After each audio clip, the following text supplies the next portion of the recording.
One of the roles that we have in New Orleans is that we are the old guard.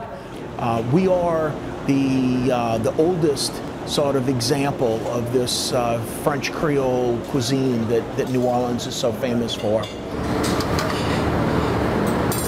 We're lucky enough, this building, this business, my family, lucky enough to celebrate 175 years here this year. Can you imagine if you were Antoine and you had your 20-something-year-old business and the Civil War broke out? Can you imagine that he might have thought throwing in the towel was a good idea?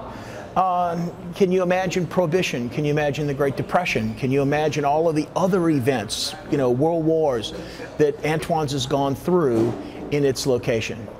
I couldn't imagine a hurricane was a great excuse to close down this business after all it had gone through to get to where it is now.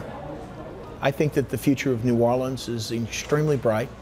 I think that the future of Antoine's is extremely bright. I hope that we would be perceived as interesting and fun to new blood, and I hope that intergenerational New Orleans families would still see us as just the way we always were.